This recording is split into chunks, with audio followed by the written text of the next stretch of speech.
Hei, tervetuloa uuden jakson pariin. Meillä on tänään todella mielenkiintoista asiaa ja todella mielenkiintoinen vieras mulla täällä. Markus Andimäe suoraan Eestistä. Tervetuloa. Kiitos, kiitos. Ja tuliko sä nyt tänään? Joo, just äsken. Hyppäsi paatista tänne. Kyllä, mahtavaa. Ja me päästään juttelemaan Markuksen tarinasta kuulemaan vähän. Ja kulmana on tietysti suoramyyntialan yrittäjyys ja Tsinsino keskiössä ja varmaan aika paljon puhutaan henkilökohtaisesta kasvusta. Todennäköisesti. Me ollaan aika monta kertaa käytetty niin kuin esimerkkinä sua ja sä oot käyttänyt itseäskin, mutta ehkä meidän organisaatiossa monet on käyttänyt sua, koska sä oot kasvanut huikean matkana. Niin ne väittää. Joo. Ja varmaan ehkä tiedostat itsekin jotain pientä. On tässä jotain pientä tullut, Joo. onneksi. Joo. Jopa meikäläisen päähänkin tarttuu jotain. Kyllä. Ja mutta joo, näillä teemoilla mennään. Ja kerro vähän ensiksi alkuun, niin sun taustaa tai historiaa. Sä oot Eestissä syntynyt ja kasvanut. Mä oon syntynyt Eestissä, mutta sitten olisinko mä ollut 14 ja sitten muutettiin perheen kanssa Suomeen ja semmoiseen maagiseen paikkaan täällä Helsingin seutuvilla kuin Jakomäki. Okei. Ja sinne pääsin sitten heti yläasteelle ja no siis aluksi kaikki oli hyvin.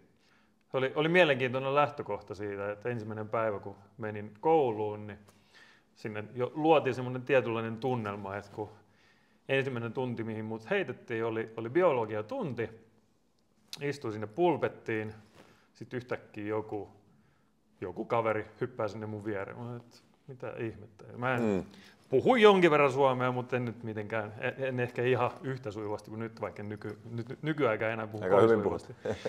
Niin no mä ajattelin, että ehkä se sanoi, että hei morjesta, että tervetuloa, että kuka sä oot.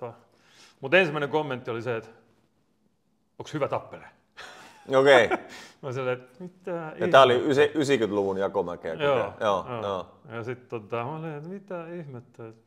Sitten se rupesi jotain katselemaan mua ylös alas ja mä yritin olla siellä niinku itsekseen, että jättää tuommoisen kysymyksen. Ja sitten jostain syystä rupesi katselemaan mun käsiä. Sitten katsoi, no sulla on kyllä aika isot rystyset. Kyllä se varmaan niinku on taikoko. No, kyllä mä pystyn pitämään puolen. Et siitä lähdettiin Jakomäessä liikkeelle. Minkälaista elämää se oli sit siellä?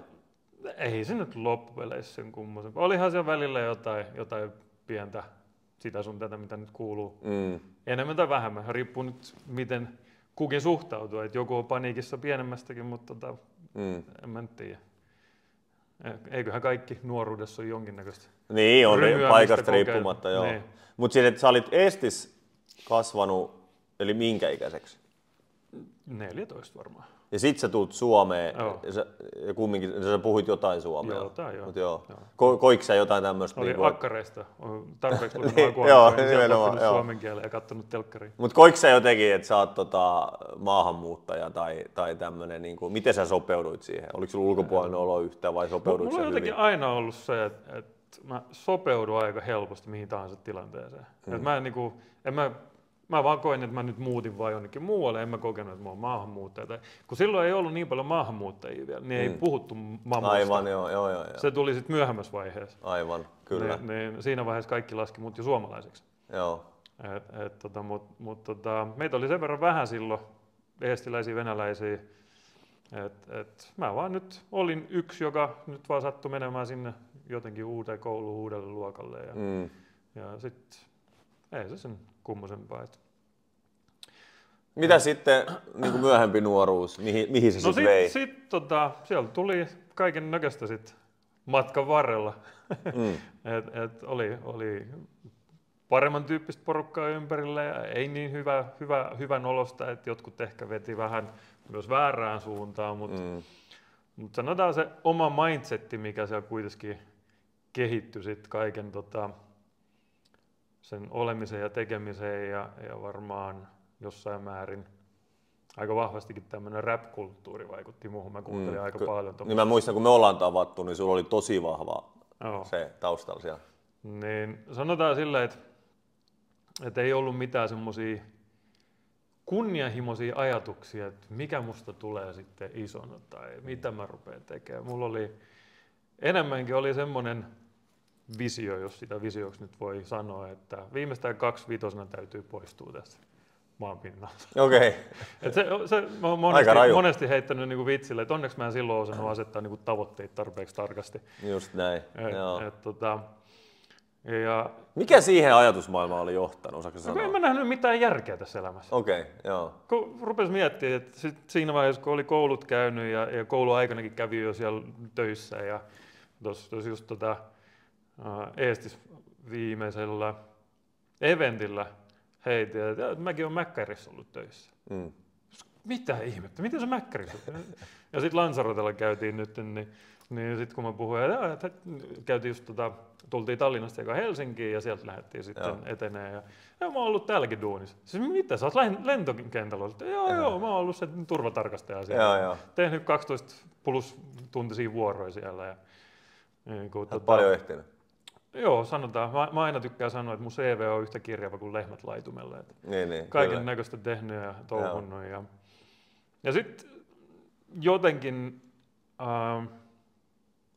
mulla yksi semmoinen ajatus oli jossain vaiheessa sitten, että mä pääsisin rakentamaan semmoisen armeijauran.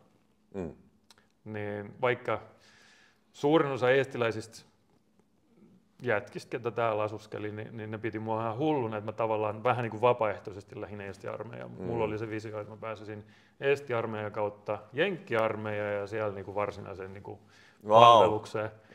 Mutta siellä oli sitten niin paljon byrokratiaa, että se jäi. No nyt voi sanoa varmaan, että onneksi haaveiksi. Koska minkälainen oli muuten armeija Eestissä? Kuinka kauan se kestää ja minkälainen se? No se oli vuoden. Ja siellä oli vanhoja venäläisiä tai neuvostoaikaisia skappareita ja kyllä se nyt sanotaan, että semmoista kivaa sai vielä pitää, mitä ei nykyään joo. Ensimmäiset 2 kuukautta oltiin ihan täysin kiinni siellä ja mä painoin siellä aika lujaa ja meinas lähettää mut aliupseerikouluun ja vaikka minne. Mut sitten siellä oli vähän sitä byrokratiaa, niin en päässyt aliupseerikouluun, en päässyt sotilaskollegeen, enkä päässyt mihinkään, niin vietin koko vuoden sitten pataljoonassa. Mä kypsyin siihen niin paljon, että mä sanoin, kun ne kysyi sitten, että hei, haluatko jäädä kuitenkin armeijan palvelukseen, kun sulla on kielet ja sulla on niinku motivaatio ja sä oot niinku kunnon meiningissä tässä. Ja siis kyllähän mä siellä pataljoonassa sitten vedin näitä ryhmiä koko ajan, mutta siinä vaiheessa mä olin niin kypsä, että mä sanoin, että kun mä lähden takaisin Suomeen, mä lähden opiskelemaan bisnestä. Okei. Ja sit se meni mönkään, ehkä hyvä niin. Todennäköisesti siinä vaiheessa mä olin sen verran itsetuhoinen, että olisi muuten jossain Afganistanin aavikolla ollut tällä hetkellä jo luurankona, jos sitä enää.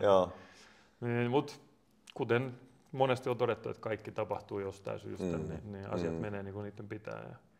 Ja sitten mentiin omaa tiettyä rataa. Viimeiset työpaikat, mitkä mulla oli ennen suoramyynti, oli myymäläpäällikkö ja sitten siellä annoin pomolle potkut. Sitten jossain vaiheessa tuli vielä personal trainerin hommat. Mutta mä hain vähän sitä, kun niin kuin mä sanoin, mä olin aika kypsä siihen, että mä en nähnyt niin kuin elämässä mitään järkeä. Kun musta tuntui vaan, että oli tavallaan semmoisen niin kuin kuolleessa kierteessä. Kun mä mietin sitä omaa elämää, että mä menen aamulla töihin, mä käyn treenaa, mä tuun kotiin, mä menen aamulla treenaa, aamullakin treenaa töihin kotiin, ja se oli koko ajan sitä tavallaan samaa. Ja sitten mä mietin, että okei, siis mä niinku herään sen takia, että mä menen tienaa rahaa toteuttaa tavallaan jonkun toisen unelmia, koska mä en saanut tarpeeksi kuitenkaan tienesti, että olisi pystynyt niinku ihan hirveästi omia unelmia toteuttaa. Aika usein oli kuitenkin se, että rahat loppu ennen kuin kuukausi loppui. Just näin. Ja sitten mä mietin, että okei, siis mä toteutan jonkun toisen unelmia, mä maksan mun laskut, jää jotain vähän, jos mä menen taas tekemään se saman niin kuin koko ajan uudelleen. Tätäks mä nyt tekisin siis johonkin 65 tai 70 asti, tai no, kun se ikäraja koko ajan nouseekin vielä. Eihän tässä ole niin mitään järkeä. Ja siksi mulla oli semmoinen, en mä halua niin tässä niin pitkään. Mä haluan kuolla nuorena, mä haluan lähteä pois.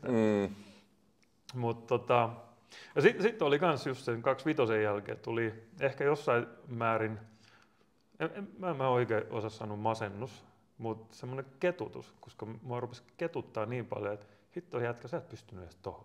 Sä sä oot edelleen 30, sä oot edelleen täällä maapallolla. Edelleen teet sitä samaa, mitä sä sanoit, että sä et tule tekemään. Joo. Niin siinä vaiheessa nousi niinku se ketutus vielä niinku seuraavaan tasolle. Joo. Ja no, sitten 2009 tuli niitä maagisia puheluja. Ja tuli muutaman kerran, että en todellakaan hypännyt ensimmäistä kertaa, kun kuulin, niin saman tien kelkkaan. Eli sut niinku puukattiin verkostomarkkinointiin. No siis yritettiin vähän silleen että hei, että mulla olisi pari bisnestä, että tuks kuuntelee. Kaveri, joka mua yritti niinku puhutella sillä, niin me oltiin vanhoja tuttuja, mutta se ei oikein niinku herättänyt musta semmoista, että kun se oli itse hoitajana vanhainkodissa, niin mä olin, että mitä ihmeen bisneksiä se, niin se pyyhkii siellä vanhuksien takamuksia, että mitä se niin ymmärtää bisneksistä. Siinä vaiheessa mä olin kuitenkin myymäläpäällikkö, mulla oli ihan ok tienesti, kuitenkin tavallaan niin kuin pomon asemassa. Joo, hei, tsemppii vaan, että varmaan sopii sulle. Niin, joo. Kaikkea hyvää ja menestystä. Eli se oli vähän niin kuin väärä henkilö yritti buukata sua. Joo, mutta se oli tarpeeksi sitkeä. Okei, joo. Sitten se puhutteli mua uudelleen. Sitten mä olin edelleenkin, että hei, aivan mahtavaa, hei, anna palaa vaan, että varmaan on erittäin hyvä juttu. Mutta sitten se teki sen oikein loppupeleissä. Niillä oli varmaan joku buukkauspalaveri jossain, jolloin se buukkas soitti mulle ja oli hirveä hälinä taustalla. Okei. Ja sitten se heitti mulle, että hei, mä just juttelin mun olisiko sanonut yhtiökumppanin tai jonkun semmoisen kanssa. Juttelin teikäläisestä ja se sanoi, että hei, mä haluan ehdottomasti tapaa tämän kaverin. Mä olin, että mitä hittoa, että mitä asiaa niillä voi mulle olla, niin että en mä niitä tunne mitenkään. Niin mutta sitten mä ajattelin, että mulla oli just seuraava päivä oli sillä, että piti mennä iltavuoroon töihin. Sitten se oli, että hei, nähdäänkö aamulla joskus 11, että käydään kahvilla ja jutella. Mä ajattelin, koska mulla heräsi jossain vaiheessa kuitenkin se, että mua alkoi kiinnostaa yrittäjyys. Okay. Et kun mä kävin Helsingin Business College, niin siellä tuli myös tästä Frankkärin yritystoiminnasta opiskeltu. Ja mä itse asiassa rupesin miettimään jossain vaiheessa, että mä haluaisin alkaa Frankkärin yrittäjäksi. Mä katsoin erilaisia konsepteja, jotain semmoisia, mitkä oli Jenkkilässä, mitkä mua kiinnosti. Mutta sitten siinä vaiheessa, kun rupesin niihin ottaa yhteyttä, sitten sieltä tuli, että sun piti olla yrittäjätausta jonkun verran. Piti olla näyttää suht iso liikevaihto. Ja sitten totta kai se alkupääomainvestointi. Jenkkiläinen Frankkäri-firma, niin ne ei ole ihan pieninen lisenssimaksut. Ei, ne, mikä oli edullisin niistä, niin se alkoi sieltä 300 000 eurosta ylöspäin. Sitten kun ei ole yrittäjätausta, ei ole mitään muutakaan, niin ei siis niinku voi lähteä mihinkään pankinjohtajalle, että hei, voisiko mä saada lainaa. Eikä nekään, siis siellä on aika tiukka se, että miten ne sitten valikoi ne, ketkä voisit sen Frankkärin itselleen ylipäätänsä hommaa. Ja sitten siellä oli myös muutama semmoinen, kun mä ajattelin, että kun sä oot yrittäjä, niin sä oot kuitenkin niin kuin vapaa tulemaan menemään. Joo, sä teet tavallaan 24/7 sun yrityksen eteen hommi, mutta kun niissä jenkkifirmoissa käydään edelleen kellokortilla, tai ainakin silloin käytiin, niin siellä oli, että ensimmäiseksi 3 vuodeksi ne yritykset, ne määrittää sulle kuin yrittäjälle työajat. Okei. Mä olin, mitä hittoa? Niin, missä on se vapaus? Mä investoisin se 300 000 plus. Sitten mulla on kellokortti. Joo. Ei, tää ei ollut nyt yhtään se. Okay. Ja sitten kun mä menin kuuntelemaan, mitä niillä jätkillä oli, niin no sieltä tuli vähän niin kuin semmoinen mini-franchising-ajatus aika paljon pienemmällä investoinnilla. Sitten mä ajattelin, no hitto, että voisin kokeilla. Mun ajatus oli se, että mä halusin oppia yrittäjyyttä, mä halusin oppia sitä käytännössä, koska koulun penkki ei sopinut mulle. Mä lähdin Haaga-Heliaakin opiskelemaan jossain vaiheessa, kun oli just myymäläpäällikkönä, mutta mä vaan huomasin, että siellä, no nykyään on Haaga-Heliassa on yrittäjälinjaa aika paljon, että mä oon nyt vähän kuullut sieltä, mutta siinä vaiheessa ei ollut. Ja kun mä kävin sitten, olisin iltalinjaa käynyt, niin se olisi ollut yli 5 vuotta mulle. Et työn ohessa, treenien ohessa, kaiken muun elämän ohessa pitäisi 5 vuotta käydä kouluun. Ja mä en ole mikään kouluihminen siinä. Aivan. Niin mä mietin, että en mä kyllä niinku 5 vuotta. Ja sitten sit loppupeleissä mä sain jonkun paperin, jolla mä voisin olla jollekin toiselle hyvä työntekijä, mutta ei se niinku mua niinku yrittäjänä ruoki. että jos mä nyt keksisin jonkun mahdollisuuden tehdä jotain yrittäjänä, niin mä ajattelin, että no siinä vaiheessa oli päässyt tutustumaan myös suoramyyntiin vähän ja siihen ajatusmaailmaan, että sitten mä voin ottaa jonkun täsmäkurssin just siihen, mitä mä tarvitsen yrityksen pyöristämiseen ja ulkoistaa loput, jolloin ei mun tarvitse käydä sitä koulua, jos mä haluan yrittäjänä olla. Totta. Niin sit meikäläisestä tuli Haagaheli ja Dropout ja Niin. mä oon ylpeä siitä. Joo. Dropout. Kyllä, näyttää hyvät CV. Kävin muutamat kurssit, mitkä mä koin, että vois olla mulle hyödyllisiä. Ja sitten siinäkin vaiheessa, kun mä olin jo Cincinossa, oli director-tasolla, niin siinäkin vaiheessa mun äiti vielä kysyi, että hei, meinaatko sen koulun käydä joskus loppuun? Mun pitikin kysyä, että onko sulla jotain yrittäjyyttä tai yrittäjiä sun suvussa tai taustalla? Joo. Sieltä ei ole tullut sellaista inputtia, että... Sieltä on tullut aika paljon niin sitä, älä nyt ihmeessä lähde Miten sun perhe reagoi silloin, kun susta tuli yrittäjä? Tai sä lähdit, oliko suoramyyntiala sun ekaa yritystoimintaa? Joo. No, kyllä oliko ne ensimmäisiä faneja, asiakkaita ja muita? Ja mä oon tässä kuunnellut niin moni meidän partneri, kun ne käy jossain koulutuksessa käy läpi, että miten hankkii ne ensimmäiset asiakkaat, niin sitten kun ne käy läpi sen, että eka tulee se perhe ja sitten tulee ne lähisukulaiset ja sitten ne kauemmat sukulaiset, siitä sä teet jo sen 25 plus asiakasta. Mä olin silleen, että ai jaa vai. No ei se kyllä mulla ihan noin mene. Kyllä mun äiti on sen verran tukenut, vaikka se nyt aina hulluksi mua onkin vähän leimannut, mutta se on ollut niinku ainoa semmoinen perheasiakas. Joo, kyllä. Loput on löytynyt ihan kauempaa. Loput on ollut pakko hakea jostain muuta. Joo. Eikä sitten se lähipiiri niin kavereistakaan, kun siinäkään ei ollut hirveästi semmoista yrittäjämentaliteettia välttämättä. Oliko ne sun kaveritkin sitä räppigangsta-meininkiä vai? Niinku... Jotkut enemmän, jotkut vähemmän, mutta sitten siellä oli muita semmoisia ehkä, voisi sanoa, jossain määrin ongelmatapauksia, että siellä kaikilla on ollut jonkinlaisia haasteita. Niin. Mutta ja sitten toki, suora myynti, kuten olet ehkä kokenut, niin se on jossain määrin väärin ymmärretty.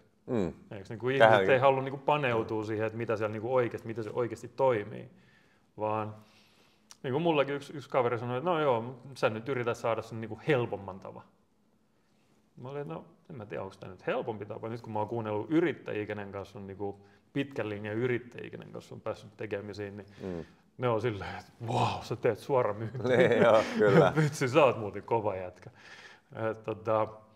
Ja kyllä niin kun näkee sen perusyrittäjyyden kanssa, niin tässä vuosien varrella aika paljon nähnyt, niin ei se kyllä ole helppoa verrattuna sitten mitä meillä on. Et meillä on niin helppo rakenteinen tässä, että jos katsoo, että porukka vetää niin kuin satojen tuhansia konkkia tai miljoonien konkursseja, niin eihän meillä ole mitään menetettävää. Tässä ei oikein pysty tekemään sellaista kuperikeikkaa. Mutta silti ihmisiä jotenkin pelottaa siinä joku.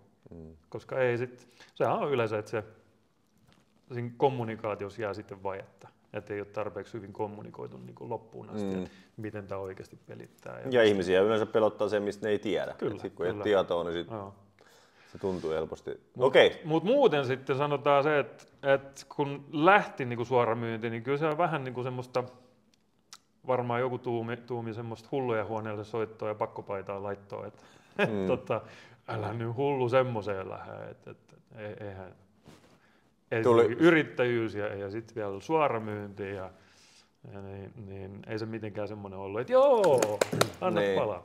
No minkälainen fiilis sul sitten tuli, kun sul tuli tollasta inputtia, niin sisunnuiko sä vai lamannuiko sä vai tuliko susta varovaisempi? Mikä se sun fiilis oli? Mun äiti on aina sanonut, että sulle on ihan sama mitä sanoa, sä menet kuitenkin ja teet sitä mitä sä haluat. Okei. Mä en ole ikinä, mulla on aina ollut semmoinen mentaliteetti, että niin pitkään kun joku ei laita mulle ruokaa pöytään tai elätä mun perhettä tai toteuta mun unelmia, niin silloin on ihan sama mikä sen mielipide on. Aivan. Eiks niin?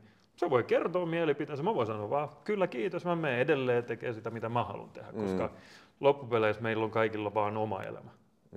Mulla on myös se ajatusmaailma, että jos on se sitten puoliso tai lapset tai kuka tahansa, jos ne oikeasti arvostaa ja rakastaa sua, niin riippumatta siitä, mitä sä haluat kokeilla, niin niitä mun mielestä pitäisi tukea. Koska varsinkin jos mietitään tälle alalle ihmiset, kun lähtee, mitä ne haluaa? Ne haluaa perheellensä jotain parempaa, ne haluaa itselleen jotain parempaa, ne haluaa toteuttaa omia unelmia. Niin mun mielestä on väärin se, että joku perheenjäsen olisi niin isolla oikeudella, että se voisi ottaa sen unelman pois.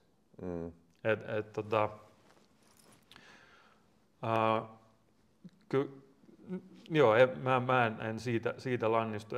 Enkä siis pistä pahaksi. Mä ymmärrän, että suurin osa haluaa suojella meitä. Totta kai. Taas siitä, mitä ne ei itse ymmärrä. Mutta tämä on mun elämä. Ja esimerkiksi jos mä mietin oman tytärtäni, että se tulee mulle joku päivä kertoa, että se haluaa tehdä jotain, mistä mä en ymmärrä. Niin ensinnäkin mä otan selvää. Mä haluan, että se kertoo mulle, mitä se ymmärtää. Ja mä haluan kuulla jonkun, joka on jo jotenkin tehnyt sitä menestyksekkäästi, mitä ikinä se on. Tai vaikka se olisi nyt keksinyt jotain täysin uutta, niin kyllä mä tuen sitä. En mä rupea ottaa siltä sen unelmaa pois. Olen myös sitä mieltä, että jokaisen täytyy kolistella ne omat ämpärit niin sanotusti, käydä ne omat aukot läpi. Et tippuu vähän sinne alas, koska mä huomaan sitten, että ne, ketkä on käynyt siellä vähän pohjalla, ne myös pystyy ponnistamaan korkeammalle. Et monesti huomaa just, että ne, ketkä ei ole ehkä käynyt tarpeeksi pohjalla, niin rupeaa helisee vähän semmoisista liian kevyistä syistä. Pienessäkin tuulessa. Joo, aivan.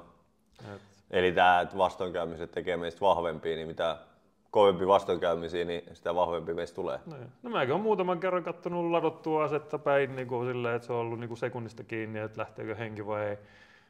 Ja parissa muussakin tilanteessa ollut, että on ollut niin kuin hengenlähtö lähellä, niin en mä nyt näe mitenkään, että jos joku sanoo mulle, että sitä ei nyt tällä hetkellä kiinnosta tuotteet tai se mitä me tehdään, niin että se olisi yhtä vaarallista. Niin, sä et rupea hyperventiloimaan niin. siitä. Joo.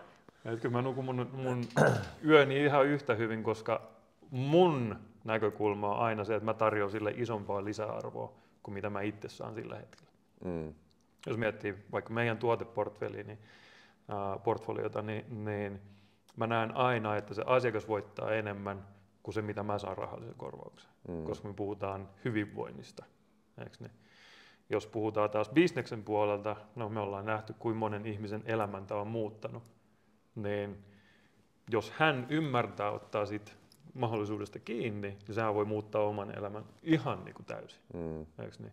Eli mä tarjoan sille hyvää, ja loppupeleissä, jos hän vastaa siihen, että joo mä haluan, niin mähän rupean investoimaan omaa aikaani hänen auttamiseen, joka on mulle taas semmoista, mitä mä en ikinä saa takaisin.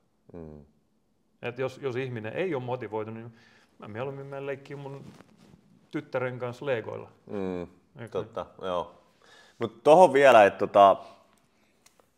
kun me tiedetään kumminkin, että on paljon niitä ihmisiä, joilla on se unelma sisällä, sitten joku lähipiiri teilaa tai jopa estää sen niin kuin oman unelman jahtaamisen. Et vaikka säkin sanoit ja munkin mielestäni se on täysin loogista päivänselvää, että meidän pitäisi tukea meidän lähipiiriä siis kaikilla mahdollisilla tavoilla, mutta näin ei kumminkaan ole. Ja se tarkoittaa vaan, että ihmiset on vähän tuossa henkisellä kasvun polulla vähän vielä kesken sitä polkua, ehkä jopa aika alkupuolella. Niin mitä sä annat sit sellaiselle yrittäjälle vinkiksi, että mulla on se unelma, mä haluan tehdä, mutta sitten mulla on lähipiirissä joku, joka teilaa, se voi olla puoliso, vanhempi, joku tämmöinen, jolla on vahva auktoriteetti, niin mitä sä, Markus, annat niin kuin vinkiksi? Kommunikaatiohan olisi hyvä, jos se toimisi. Niin? No silloin kun mä lähdin itse suoramyyntiin, niin mähän päätin sen, että mä kokeilen tätä vuoden. Okei. Vuoden mä käyn kaikki koulutukset, mä opiskelen materiaalit, mitkä mulle isketään käteen, vaikka mä en ole ikinä ollut mikään opiskelija.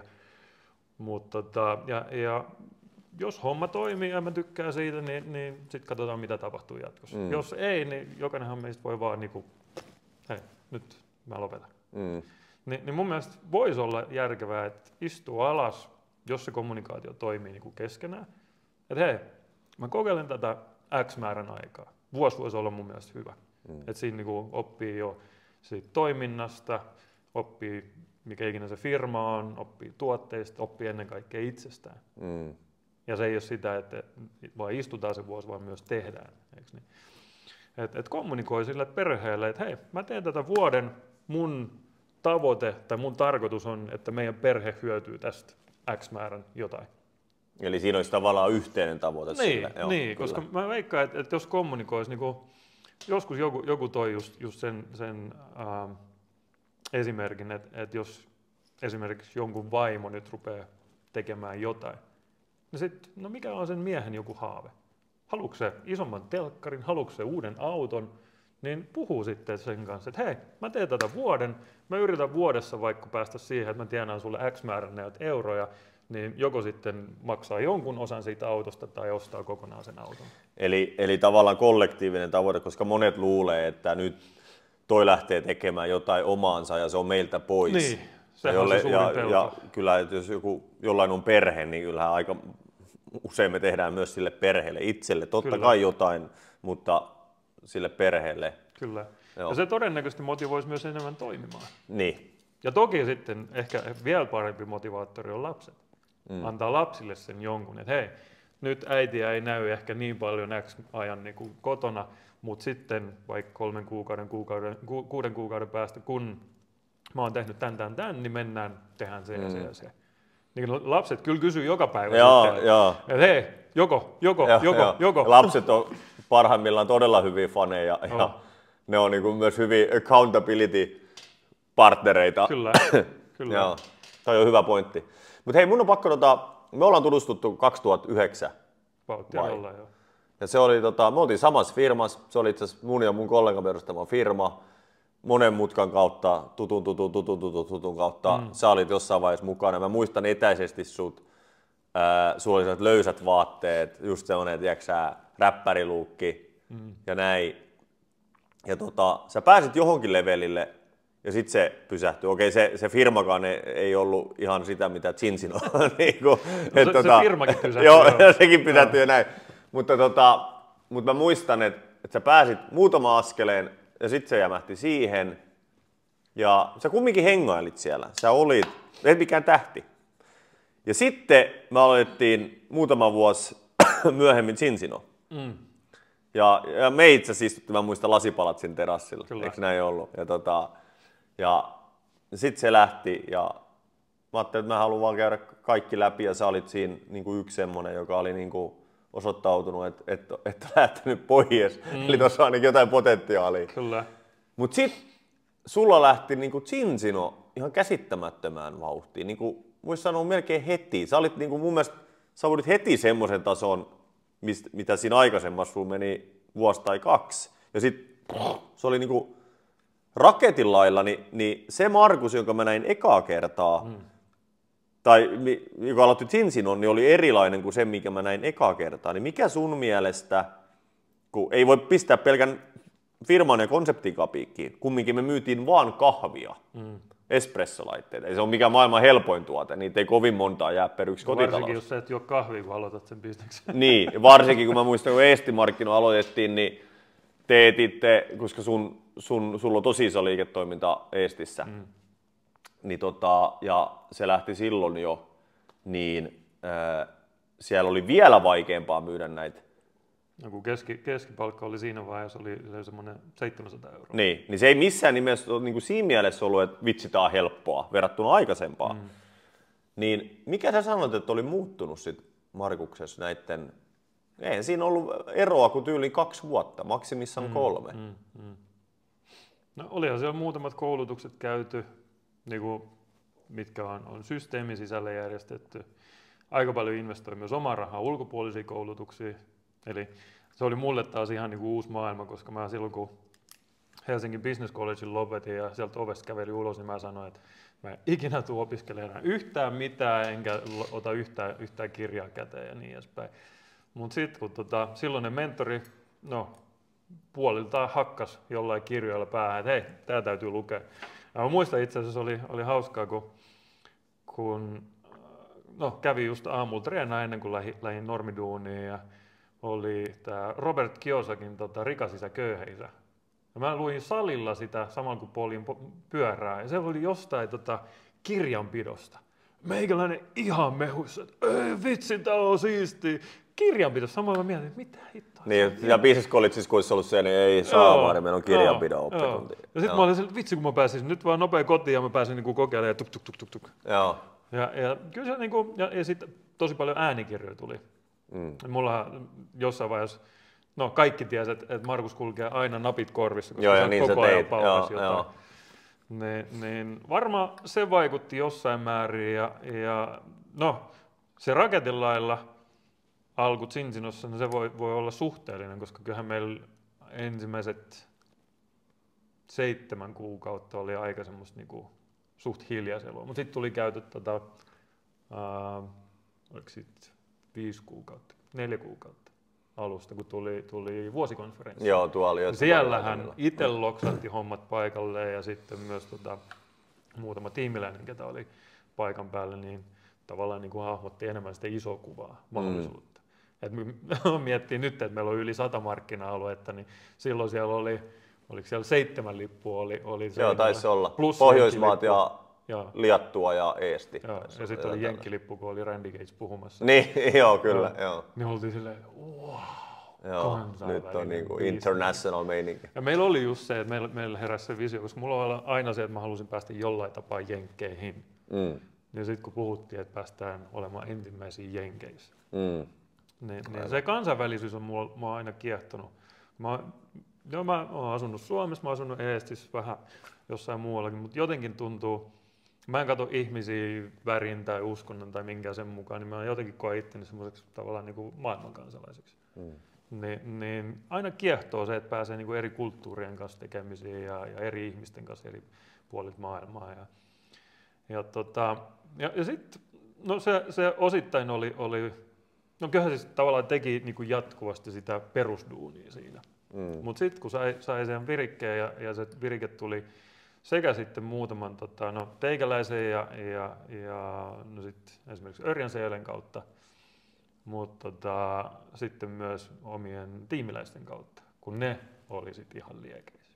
Ja sitten rupesi itsekin niin innostua siitä. Ja sitten joo, lähdettiin painaa vähän enemmän, että mä muistan, se oli helmikuu 2012 meillä oli eventti ollut just Helsingissä. Joo, Helsingin Grand Marinossa. Joo. Niin siellä sitten mä tein päätöksen, että kun mä olin silloin PT-hommissa, mä olin aika loppu, mä tein 90 tuntista niin kuin viikkoa PT-hommissa. Paljon? 90 tuntista 90 PT, joo, okei. Okay. Niin se oli vähän niin kuin kiikunkaaku silleen, että se on joko nyt täysillä tai ei ollenkaan. Mutta sitten sieltä sai sen virikkeen, sieltä sai muutamat ajatukset päähän, sitten istuttiin vielä Örjanin kanssa alas sen jälkeen hetkeksi. Niin sitten mä päätin niin kuin maaliskuun, että nyt lähdetään painaa. Sitten mä annoin jo olemassa olevia asiakkaita, jotka toi mulle rahaa kotiin, annoin pois muille personal trainereille, josta tuli ihan hirveä kotisota mun silloisen puolison kanssa, koska oli ihan PA muutenkin. Et mä annoin niinku rahaa pois, jotta ehkä tienaat Zinzinosta rahaa. Okei, joo. Ja sitten tuli painettu silleen, että kesken PT-hommien kävi vastaan puheluja ja puukkaa tapaamisia ja mitä kaikkea siellä. Se oli ihan hirveät sirkusta koko maaliskuu sitten. Mutta sitten tuli maaliskuun loppuun mennessä, saatiin se Diamondi tehty ja sitten rupesi olemaan tienestit vähän isommat kuin mitä oli silloin PT-hommissa ja sitten puoli kuukautta vielä mietiskelin, että okei, mitä mä nyt teen, että pyrinkö mä nyt edelleen pitää nämä 2 niin kuin siinä ohessa, että teen PT-hommia ja Zinzino, koska sitten olisi ollut ihan kiva tienesti. Niin. Mutta sitten mä päätin, että mä haluan oman elämän takaisin. Mä haluan itse päättää omasta menemisestä ja tekemisestä ja niin edespäin. Ja sitten mä kävelin huhtikuun puolesvälissä 2012 pomon toimistoon ja sanoin sille kauniisti kiitos ja annoin sille potkut. Joo. Siitä lähtien on ollut sitten täyspäiväinen Zinzinon yrittäjä. Ja sitten, kun pystyy laittamaan enemmän ajallista resurssia sitten tähän toimintaan, niin sitten pistettiin Eestissä seuraava vaihe, kun mä menin sinne sitten jeesaan. Tuli Victorista tuli Diamond ja sitten rupesi siellä muita tulemaan. Joo, teillä oli hirveä vauhti. Siitä lähti. Joo. Sullahan oli alusta saakka mun mielestä rakentui hienosti, että sulla oli vahva linja Eestissä, vahva toinen linja Suomessa. Mielestäni jotenkin se on jo kiehtovaa, niin kuin molemmissa maissa tosi vahvasti. Ja tietty se sun historia on niin kuin loistava pohja sille, kun tuntee kulttuurit, täydellinen kieli molemmissa.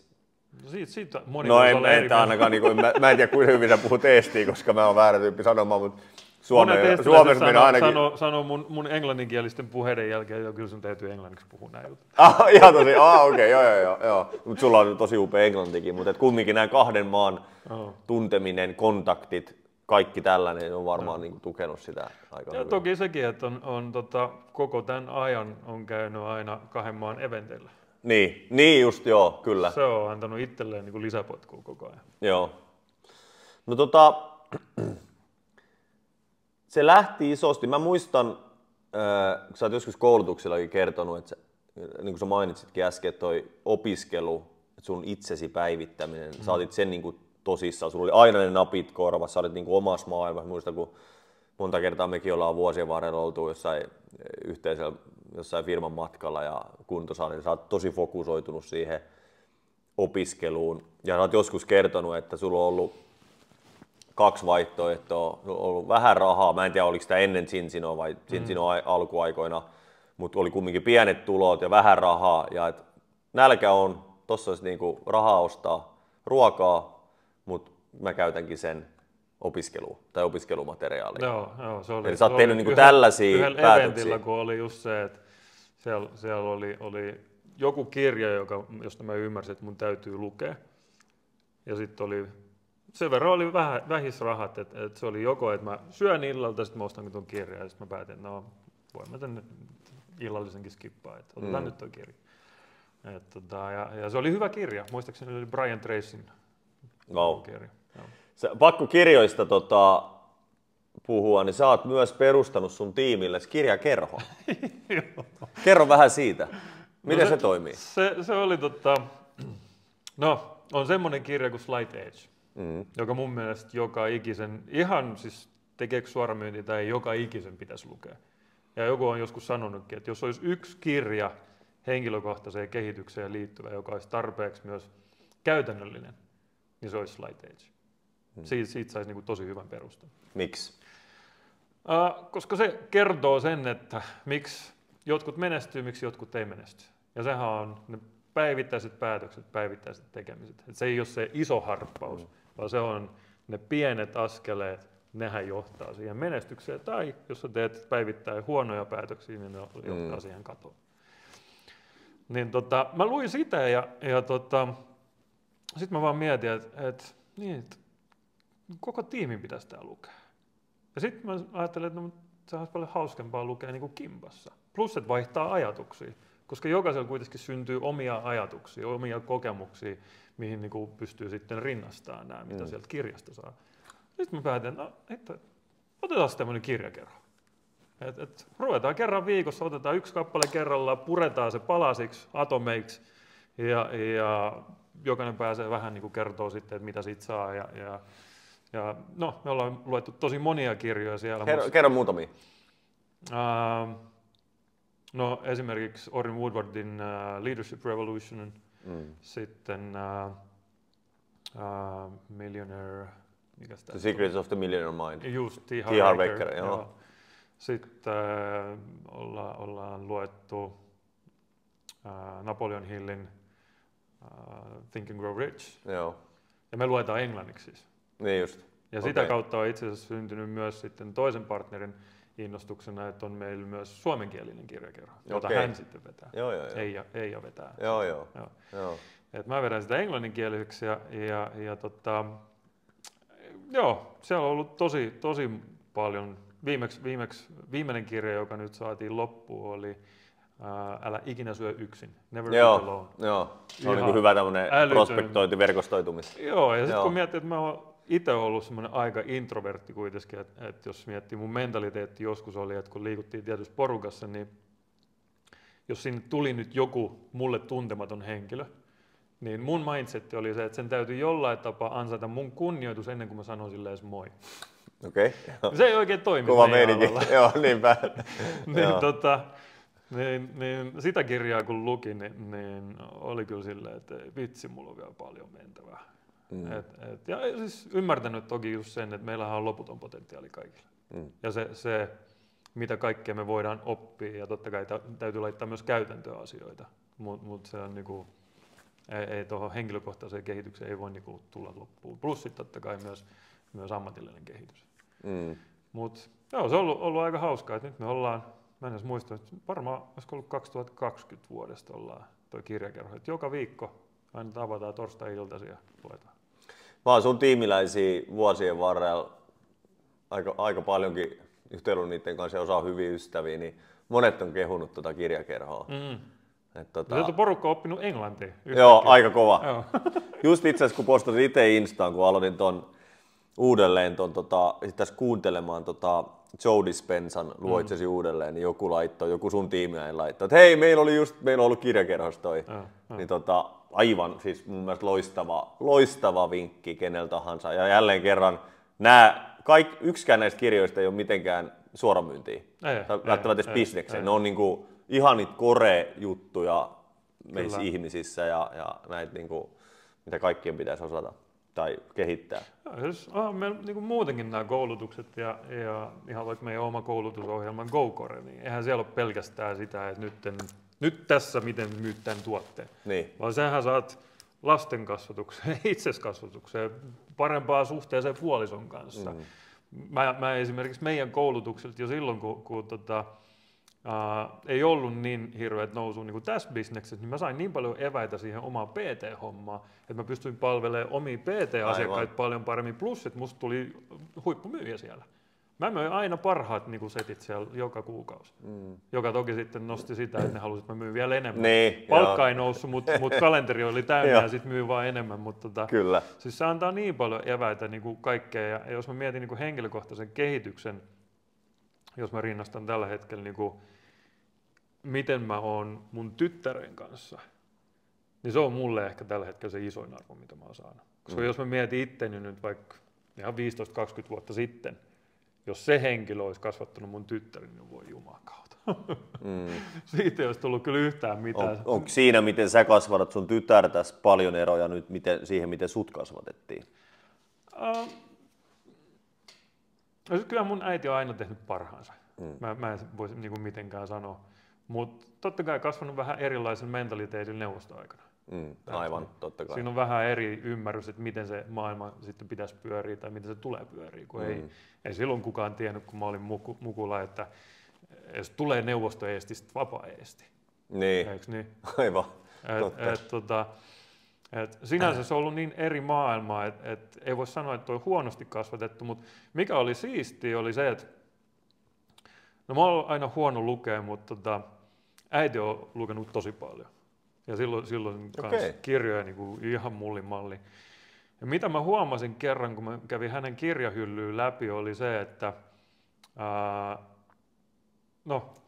hän joskus oli suuttunut mulle siitä, että mä loin tosi moneen kertaan, oli 2 eri jaksoa Dr. Dolittle-kirjoja. Mä luin niitä koko ajan. Ne oli jotenkin niin siistejä. Hei, sä pystyt puhumaan eläimille. Ei tarvitse puhua ihmisille. Niin, sopii introvertille. Se sopi mulle tosi hyvä. Vitsi, että tämä voisi olla hyvä. Ja eläimet yleensäkin niin suhtautuu paljon paremmin suhun. Niin. Mutta sitten mä kävin sen kirjahyllyn läpi ja sitten mä katsoin, että ei hitto, silloin oli vuodelta, olisiko ollut joku 60-luvulta, peräisin, ajattele oikein, ei ajattele oikein, kun miten saan ystäviä menestystä ja vaikutusvaltaa estin kielessä. Mä olin, että miksi mä en tota kirjaa siltä löytänyt?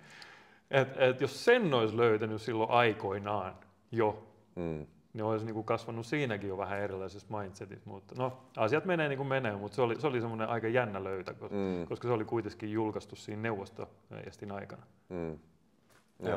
Ei voi sanoa, niinku, että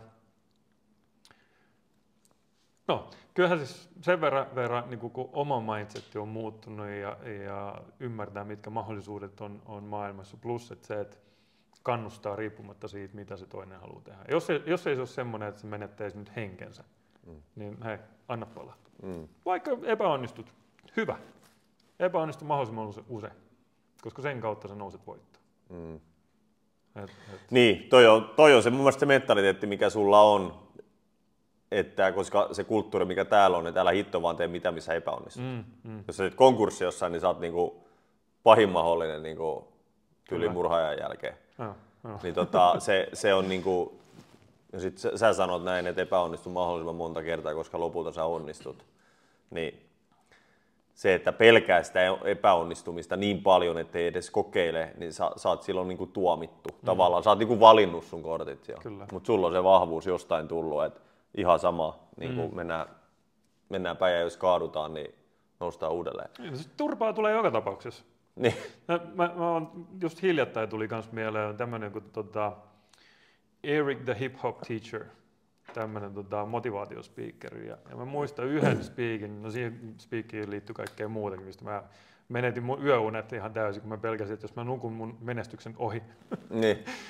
Mutta se mitä se sanoi, että you're already in pain, eli sul on jo tarpeeksi niin kuin sitä kipua tai särkyä sun elämässä, niin ota se palkkio siitä. Et sattuu joka tapauksessa jo valmiiksi, vaikka sä et ole tehnyt niitä, mitkä sua nyt jännittää tai pelottaa. Mutta sulla on niinku pelkästään siinä, että sä oot siinä pisteessä, missä sä oot nyt, niin se sattuu tarpeeksi paljon. Niin ota se palkkio siitä, tee jotain, mene siitä kivun läpi ja ota se palkkio vastaan. Ja se niinku puskee mua eteenpäin. Okei. Joo. Ja sit jos vielä niinku tyttäreen viittaa, niin mä jossain kuulin taas joku fiksu henkilö, että joka ilta, ja mä oon pyrkinyt itse kanssa sitä tekemään, niin mä kysyin siltä, että mistä se tykkäsi eniten sen päivässä, mitä se oppi ja epäonnistuiko se yhtään missään. Ja jos ei se ole epäonnistunut yhdessäkään asiassa sinä päivänä, niin sitten pyritään tekemään sen huomenna. Okei. Eli täytyisi jossain niin kuin epäonnistua. Go for no. Joo. Joo. Ja mikä tahansa. Niinpä. Ja mä laitoin sukan väärinpäin jalkaan. Yes. Joo. Ja se ei tarvi olla nyt sitä, että tuli turpaa tai en mä tiedä, auto ajoi päälle tai hei, mä unohdin pestä toisen puolen hampaista. Niin. Ihan sama. Joo. Niin, koska monta kertaa me kasvatetaan lapset silleen, että me odotetaan niitä onnistumisia. Niin. Kaikki täytyisi olla täydellistä. Tästä muuten meikäläinenkin voi ottaa note to self, toi on meidän erittäin hyvä. Taidaanpa ottaa itse samanlaisen. Mun äiti ei koskaan kysynyt multa, että missä epäonnistui, vaan että miten meni koe, mikä arvosana tuli ja näin. Että, tosi hyvä pointti. Mutta hei, pakko kysyä noista kaikista vastoinkäymistä, jotta tästä ei tulisi semmoinen kuva, että sulla on ollut tämä Cinsinon tekeminen niin kuin pelkkää puistoskävelyä. Joo, ei. Koska mä tiedän, että sitä se ei ole ollut ja sä oot tosi paljon joutunut tekemään töitä itses kanssa. Niin mikä semmoinen, osaatko sä nimetä jotain semmoista yksittäistä osa-aluetta, missä olet huomannut, että tässä mun ehdottomasti pitää kasvaa. Tämä on mun edistyksen tai etenemisen menestyksen este. Tuleeko sinulla mieleen joku sellainen, missä olet joutunut oikeasti pysähtyä, että ei jumalauta Markus, että tämä pitää siis olla? Edelleenkin on se, että jos mulla on vaan mahdollista, niin mä vetäydyn sinne omaan luolaan. Okei. Että mä tykkään nykyään ihmisistä. Joskus mä en tykännyt ihmisistä yhtään. Mä vihasin kaikkia, mutta kyllä edelleenkin on just siksi oli mulle niinku tosi avartava lukea se, että älä ikinä syö yksin, never eat alone. Et täytyy vielä enemmän pyrkiä olla sosiaalisempi. Koska siis ei pelkästään sen takia, että Cincino kasvaisi, vaan ylipäätänsä. Mitä pystyy sen kaiken kanssakäymisen kanssa hyötyy, niinku, tai rakentaa hyötyä ylipäätänsä yhteiskuntaa. Joudutko sä pinnistelemään siitä? Välillä kyllä, joo. Mutta sitten taas välillä huomaa, kun on semmoinen hyvä fiilis, niin aika vapaasti pystyy puhumaan nykyään, koska osaa ehkä jossain määrin paremmin kommunikoida ihmisten kanssa ja niin kuin silleen ystävällisellä tavalla. Ja on kiinnostunut ihmisistä. Et jos me pystyy jotenkin olla hyödyksi tälle henkilölle, niin miksei? Sä oot jollain tapaa pystynyt luomaan niin kuin sun persoonallisuuttakin uudelleen, jos sä niin kuin, sulla on tullut tollaisia ominaisuuksia. Joo, sä oot vaan päättänyt pelkästään tälleen tuijottaminen. Niin, just se ei oikein toimi. Ansaitse mun kunnioitus. Mutta siihen joutuu, ja totta kai siis kommunikaatiotaidot, että se on yksi asia, missä mä pyrin niin kuin jatkuvasti tekemään jotain parannuksia. Et mä mietin tosi tarkkaan, mikä on mun ulosanti missä tahansa tilanteessa. Ja totta kai siis se, että ennen kaikkea mä pyrin. Joo, no, tämä on itse asiassa just mikä oli. Tämmöinen kaveri kuin Zig Ziglar jossain omassa seminaarissa joskus totesi tämmöisen, että me ollaan synnytty tänne maan päälle palvelemaan muita ihmisiä. Ja se kun mä kuulin ensimmäistä kertaa, mä olin, tää hittoa toi pappa selittää. Mä oon itse asiassa kuullut saman ja mä en ymmärtänyt lainkaan, mutta joo, jatka vaan. Joo, no mä olin, en mä oon tänne syntynyt palvelemaan yhtään ketään. Et hei, hyvä, jos itse pysyy niinku tolpillaan, että et mitä hittoa mä muita nyt palvelen. Mutta sitten kun rupeaa järkestää niinku kaiken, että loppupeleissä kun pystyy antaa jollekin jotain, odottamatta siitä, että tulisi suoraan myös jotain takaisin, niin se jossain kohti se tulee takaisin joka tapauksessa. Eikö niin? Niin mä huomaan, että joo, mitä enemmän me pystytään palvelemaan ihmisiä, sitä enemmän me saadaan hyvää myös itse. Aivan. Ja se ei tarkoita aina, että se palvelu vastaa sit jotain rahallista palautetta tai mitä tahansa muuta. Siinä syntyy jo semmoinen energiakenttä tai tietynlainen karma, mihin mä ainakin itse uskon ja mä huomaan, että se monesti toimii.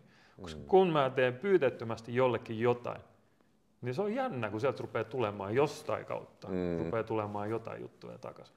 Ja mä oon ollut niinku tosi skeptinen siihen, että miten tämä niinku toimii, mutta hei, universumi toimii, miten se toimii, se ei ole mun tehtävä tietää. On paljon sellaista, että sä tiedät, että on, mutta sä et osaa selittää sitä, mutta jotain mystistä siellä. Mutta tekee sydämellä ja antaa sydämellä, eikä odota niinku suoraan, että jotain pitäisi nyt tulla takaisin. Koska monilla ihmisillä on se, että kun mä nyt teen jotain, niin sun täytyy tehdä jotain. Semmoinen kaveri kuin Gary Vee on kirjoittanut joskus tämmöisen kirjan kuin Jab, Jab, Jab, Right Hook. Ja mä kun tykkään vähän nyrkkeilystäkin, niin se jotenkin iskostui muuhun, että siis jabi, jabi, jabi ja sitten vasta oikea koukku. Eli se jabi, jabi, jabi tarkoittaa sitä, että anna, anna, anna. Ja se oikea koukku ei tarkoita sitä, että nyt ota, vaan kysy. Okei. Okay. Hei, mitä, olisiko ok, jos pystyisit jeesaamaan mua tällaisessa? Joo, okei. Ja se oli myös semmoinen, hieno filosofia. Okay. Joo.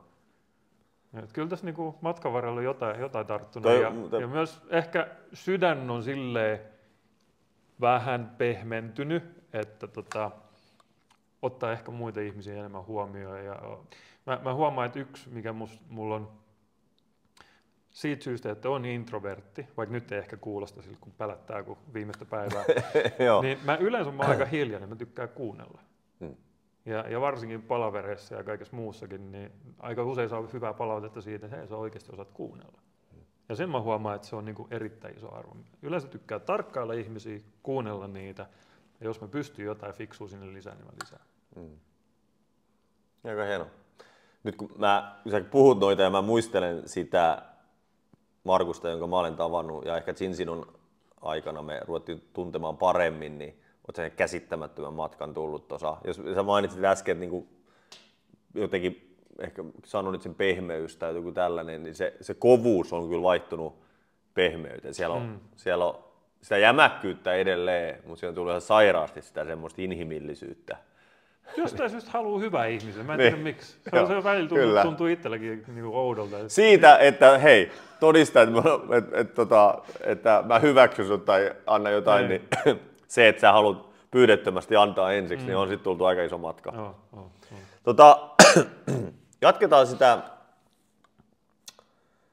tarinaa tai sitä sun polkua. Meillä on semmoinen tämmöinen filosofia kuin Dream, Struggle, Victory, mikä pätee kaikkien elämässä. Eli on se unelma, sitten me lähdetään tekemään sitä, sitten sieltä tulee se struggle, eli ne vaikeudet, yllätykset kaikki, enpäs usko, että tämmöistäkin tulee vastaan.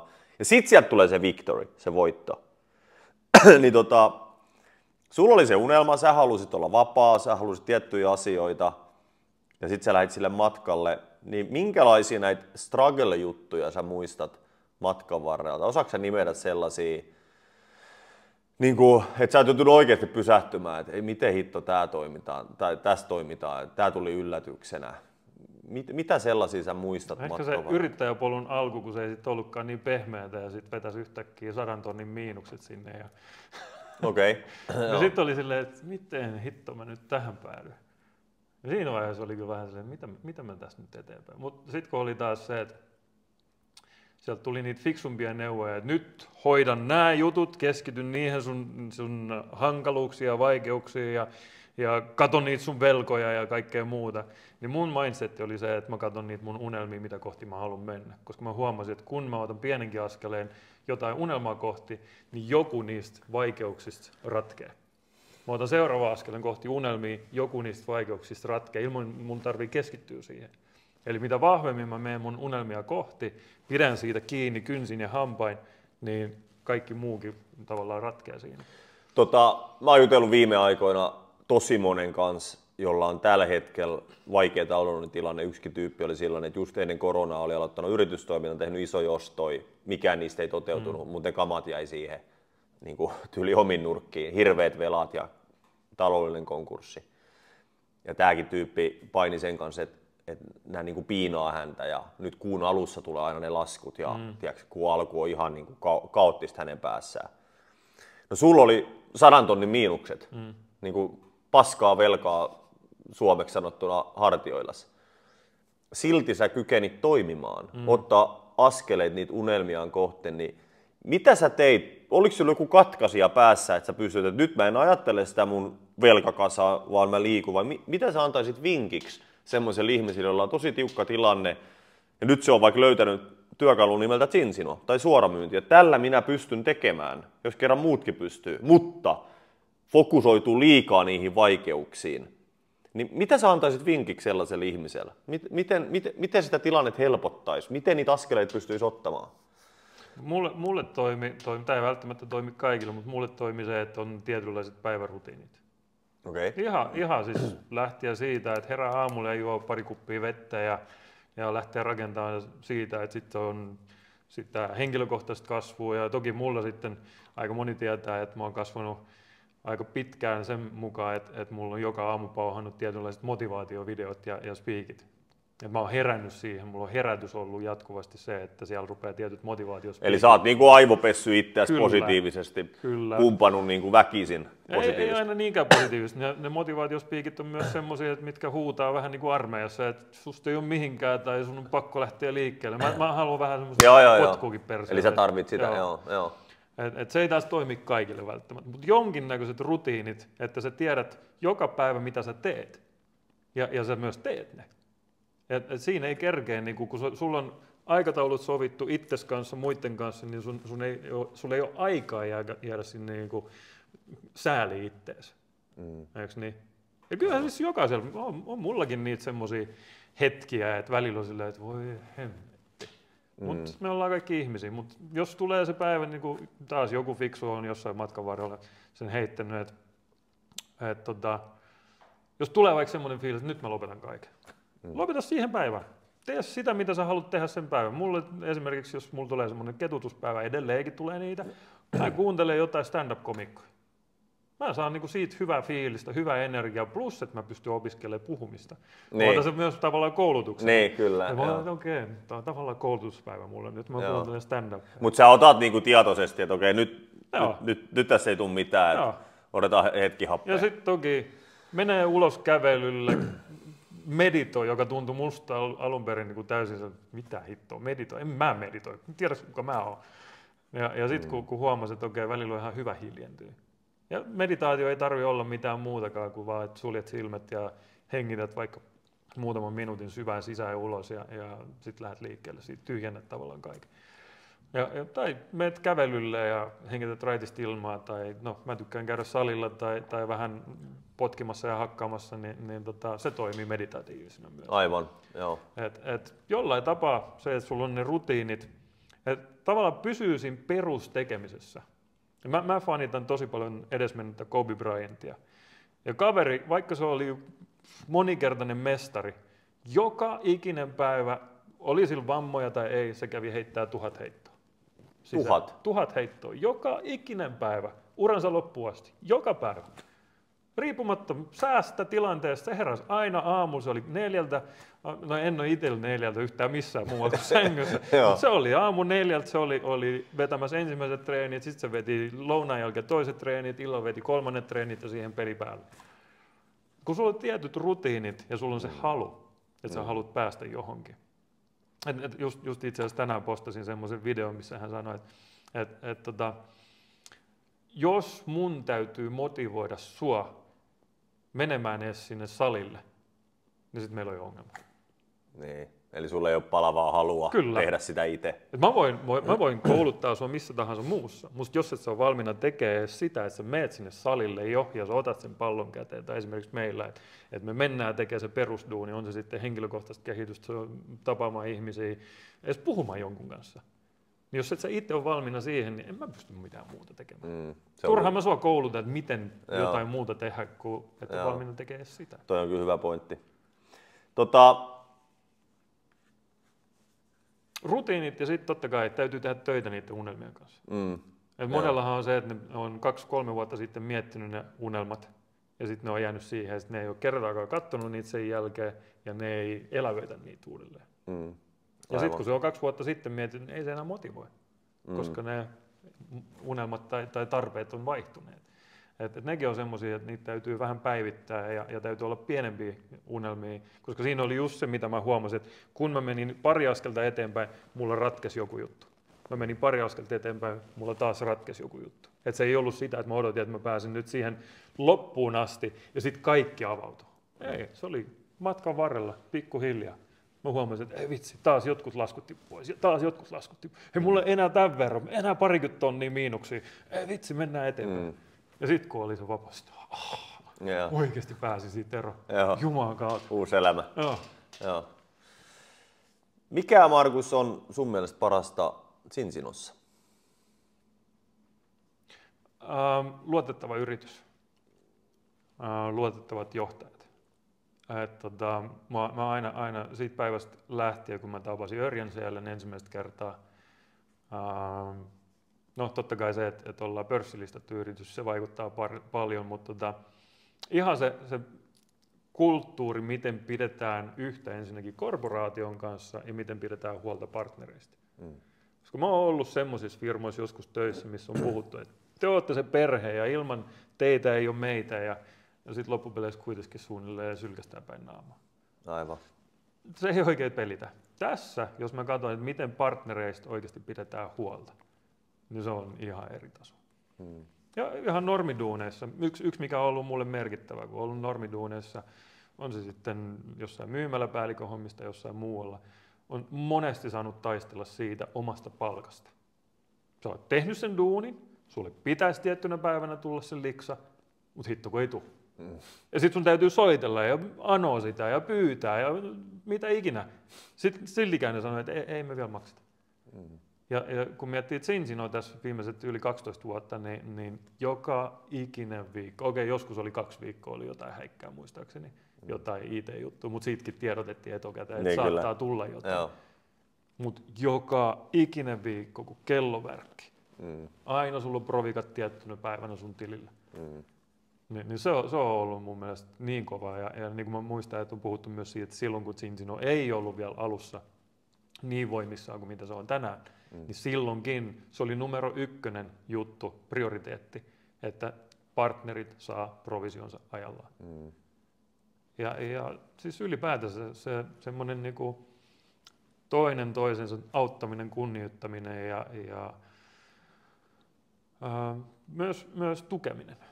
Että sulla on oikeasti tämmöinen sua eteenpäin vievä yhteisö sun ympärillä.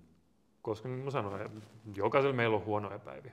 Niin se, että me päästään tulemaan tämmöiseen porukkaan, jossa on sitten niitä semmoisia, ketkä syö paristoja tai mitä ikinä ne tekee, ja ne on ihan intoa täynnä. Sä pystyt ammentamaan niistä. Joo, että mä pystyn inspiroimaan joitakin, mutta mä inspiroidun itse todella paljon muista ihmisistä. Missä näet itsesi 10 vuoden päästä, 2034? Mikä on Markus Andimäen elämäntilanne silloin? Mitä sellaisia haaveita sä oot toteuttanut, joita sä vielä et ole toteuttanut? No niitä on aika paljon. Mutta todennäköisesti on aika laaja kansainvälinen toiminta. Todennäköisesti asuu vähän enemmän ympäri maailmaa. Koska tämä potentiaali, mikä meillä on ympäri maailman rakentaa, niin se on ihan huikea. Minkä ikäinen sun muksu on silloin? Hän on, 20 vuoden päästä hän on 27. 10 vuoden päästä? 10 vuoden päästä 17. Niin, aivan. Matkustaako hän sitten Fajan kanssa ympäri ämpäriä? Joo, ehdottomasti. Joo, aina messissä. Joo. Et se on kans mitä mä haluan tarjoa. Joskus yksi partneri, taas niin kuin mä sanoin, että monet meidän partnerit inspiroi meitä, niin joku partneri heitti just sen, että kun on lapsi koulussa, niin siellä annetaan sitten vaikka jotain kotitehtäviä, vaikka jostain historiasta. Että hei, kirjoita nyt joku essee vaikka Rooman mitä ikinä jutuista. No, sitten ne ottaa sen netin auki tai kirjat, niin oikein nykyään ei kirjoja varmaan avata, mutta netin auki ja sitten rupeaa sieltä katsoa ja ehkä nykyään copy-pastaa sieltä jotain.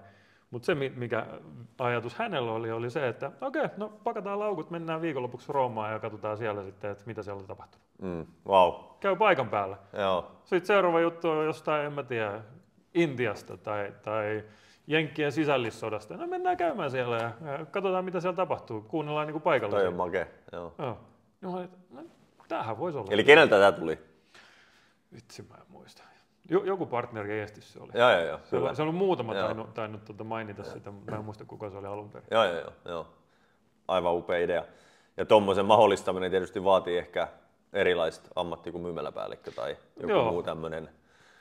Ja sitten on just se, että pystyy ottaa vaikka sitten pidemmänkin aikaa. Ja niin kuin mä tykkään, että Cincinossa on nimenomaan se, että kun sä meet jonnekin päin maailmaa, ensinnäkin sulla on todennäköisesti aina joku tuttu tai puoltuttu on siellä, tai joka pystyy näyttämään sulle. Joku tiimiläisen, joku tuttu. Kyllä.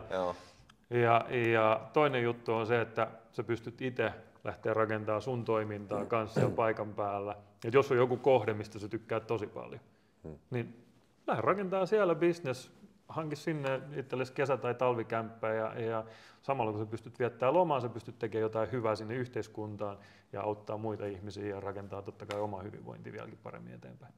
Et sulla on oikeasti niin vapaat kädet, että tossa just yksi, no tää on ehkä semmoinen ikävän suuntaan maininta, mutta yhden tutun kanssa just juttelin tästä, miten meidän konsepti on rakentunut. Ja sitten hän viittasi niinku tähän sotatilanteeseen. Ja hän sanoi, että no, sulla ei ole mitään väliä, että sä voit vaan lähteä ja sä voit jatkaa sun elämää ja rakentaa sun bisneksen missä tahansa päin maailmaa. Mä olin, että no niin. Iso arvo aika monelle ihmiselle. Moni asuu semmoisessa paikassa alueella, missä on joku konflikti päällä tai uhka siihen ja näin, niin, ja haaveena olisi päästä itse tai viedä perheensä jonnekin muualle. Tämän kaltainen liiketoiminta. Loppupeleissä aika iso arvo.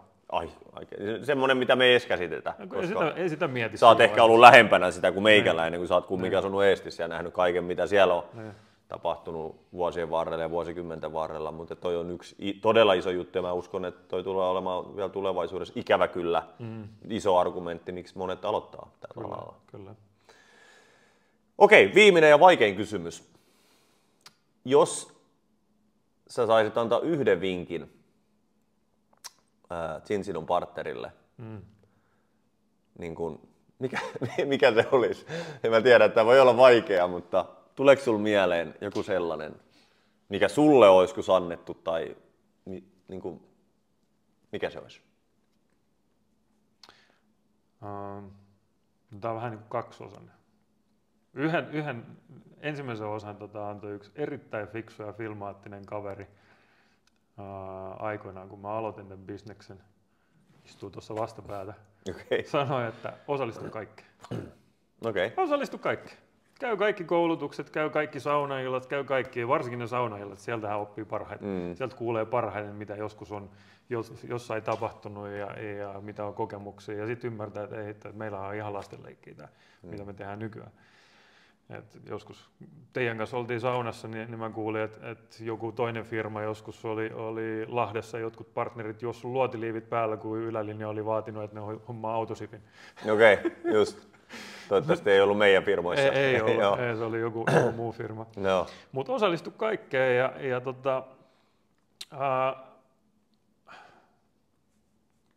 tavallaan niinku se jatkuva tekeminen. Mä en tiedä, miten sen niinku rinnastaisi siihen, mutta tavallaan slight edge-periaate. Tee jatkuvasti jotain. Et ihan vaikka tee jotain pientä ees. Ja niin kuin jokaisella meillä on huonoja päivinä, älä lopeta siinä huonona päivänä. Kun on huono päivä, niin vedä luukut kiinni, tee jotain, mikä puhdistaa sun mieleen ja huomenna voi jatkaa. Mutta osallistu kaikkeen, siitä saa jo aika paljon irti. Hei, mahtavaa Markus, iso kiitos. Tämä oli ihan hauskaa. Tämä oli hauskaa ja vaikka me ollaan tehty pitkää yhteistyötä, niin mä opin susta paljon. Okei, hyvä. Niin toivottavasti sait itsekin ja toivottavasti katsojat sai kanssa. Täytyy itse katsoa tää sitten, oppii itsestään. Kyllä, nimenomaan. Hei, iso kiitos vielä ja me nähdään tulevien jaksojen parissa. Vises.